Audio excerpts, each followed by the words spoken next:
Pessoas surdas têm uma deficiência? Claro que sim.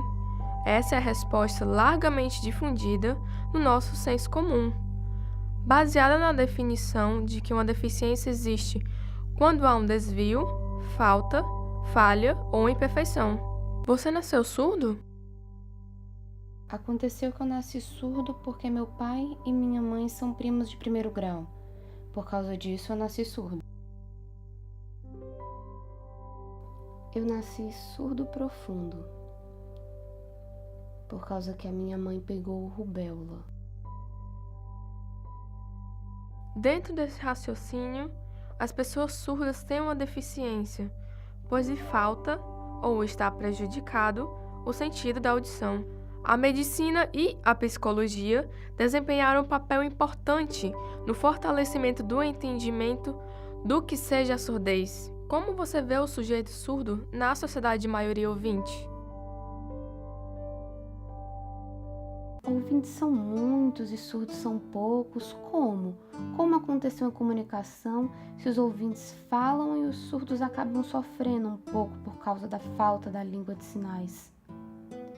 E é por isso que existem as lutas e o incentivo para que os ouvintes parem de oralizar tanto e queiram aprender Libras, queiram se adaptar ao mundo do surdo. Existe uma luta na comunidade surda para que os ouvintes aprendam Libras. E já existe uma lei que obriga os cursos a terem intérpretes, as empresas a aceitarem pessoas surdas, por causa dessa barreira comunicativa que existe. Por isso existe essa luta política entre surdos e ouvintes.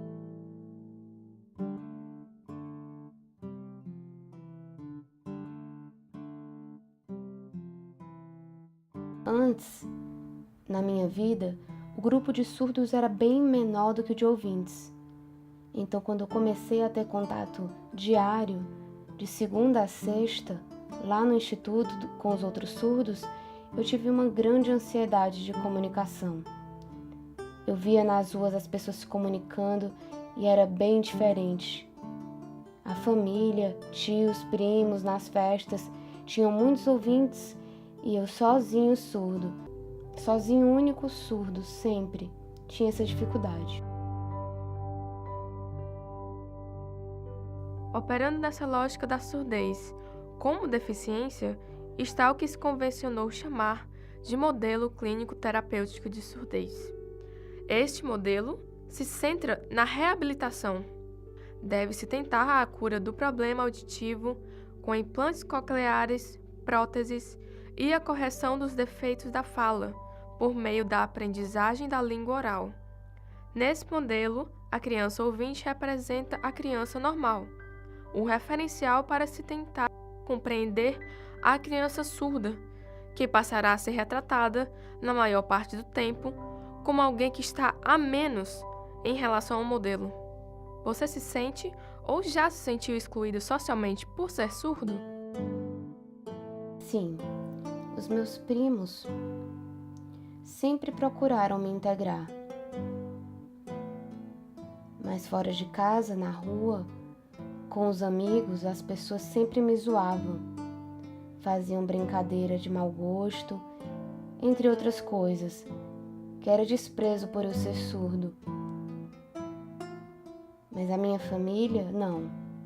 Fora de casa, sempre. A sociedade despreza e exclui. Algumas pessoas tinham preconceito comigo, não queriam fazer trabalho junto comigo, me excluíam. Eu sempre sozinho. Avisava para o professor que queria fazer trabalho em grupo, mas as pessoas sempre me deixavam sozinho. Como eu posso fazer? Aí o professor começou a obrigar os alunos a fazerem trabalho comigo. É importante observar, porém, que ao mesmo tempo em que muitas pesquisas em psicologia reforçam a visão do surdo como deficiente, há autores que desde muito tempo não compartilham desse viés. Altshuler, por exemplo, em 1977 afirmava que as tarefas que a criança surda deve superar no começo não diferem substancialmente das que enfrentam as outras crianças. E se a surdez afeta as experiências da vida, não limita sua inteligência, nem sua capacidade de resposta emocional e de desenvolvimento e maturação normais. Aos poucos, outros também deram lugar a olhares que não tomam a deficiência como ponto de partida. Na década de 1970, ganhou força o modelo cultural de surdez, também conhecido em nosso meio como modelo socioantropológico. Foi construída uma área de estudo chamada Deaf Studies, Estudos Surdos, que se dedica a pensar nos conceitos de identidade, cultura, poder e linguagem. O modelo socioantropológico propõe que a surdez seja vista como uma diferença cultural, que seria basicamente análoga à de outras minorias étnicas e linguísticas. Ser surdo, com S maiúsculo, é reconhecer-se por meio de uma identidade compartilhada por pessoas que utilizam língua de sinais e não veem a si mesmas como sendo marcadas por uma perda, mas como membros de uma minoria linguística e cultural com normas, atitudes, valores distintos e uma constituição física distinta. Como você percebe a surdez? No passado, eu não tinha muitas percepções. Então, se um prato caísse no chão, se acontecesse alguma coisa, eu só sentia a vibração, mas não percebia os barulhos. As pessoas falando, por exemplo, eu não conseguia perceber. Com a família, brincadeiras em grupo, eu não conseguia perceber. Depois que eu entrei no instituto, que eu percebi quantos surdos tinham lá, eram muitos surdos, e então eu aprendi a língua de sinais e comecei a ter essas percepções. Como eu percebo a surdez, por exemplo, os movimentos do trânsito, os barulhos, eu consigo perceber um pouco, mas só se for muito alto, eu consigo sentir a vibração. Tem uma vibração por causa do meu aparelho e eu consigo como que ouvir um pouco de barulho. Numa festa, por exemplo, eu gosto muito de festa. Eu vou para as festas, as pessoas pensam que surdo não escuta o que vai fazer numa festa. Não podem dançar, mas eu percebo o movimento das pessoas e faço igual, eu danço. Faço igual. Nos restaurantes e bares eu também vou. Não tem comunicação, mas tem um cardápio e eu posso mostrar para o garçom e naturalmente ele vai e pega o meu pedido. Um dos maiores problemas observados em nosso país ao longo dos tempos é a exclusão social, e uma de suas causas é a da maioria se ver superior à minoria. Assim como ninguém é melhor por ouvir, também ninguém é melhor por ser surdo. Atributos físicos de uma pessoa não podem substituir os de seu próprio caráter. Nada é mais deficiente do que o preconceito, e nada é mais eficiente que o amor. O que lhe conduziu para aprender Libras? Tinha um grupo de amigos que sempre se interessaram em saber um pouco mais sobre Libras e aprender mais, sendo que a gente nunca tinha tido o primeiro passo, sabe, de ir atrás, de aprender. Então, apareceram um grupo de surdos na minha igreja e eu sempre tive vontade de me comunicar com eles, de poder conversar com eles, de poder saber o que eles pensam, o que eles acham, e tinha essa barreira. Então, eu pensei, poxa, eu quero poder ter essa comunicação com eles, eu quero poder correr atrás e saber, poder manter um diálogo com eles, sabe? E isso foi o que mais me motivou a vir pra cá, pra aula de Libras, para poder aprender um pouco mais. Como você percebia a surdez? E como percebe agora depois de Libras? Eu sou da área da psicologia, né? E aí como acessar, né? Essa pessoa que de alguma maneira na minha cabeça tinha uma dificuldade de se comunicar. E na verdade eu fui perceber que não era ela que tinha uma dificuldade, era eu que tinha uma dificuldade de compreender a maneira que ela tinha de se comunicar no mundo, né? Então, aí parte essa necessidade de aprender uma nova forma de comunicação.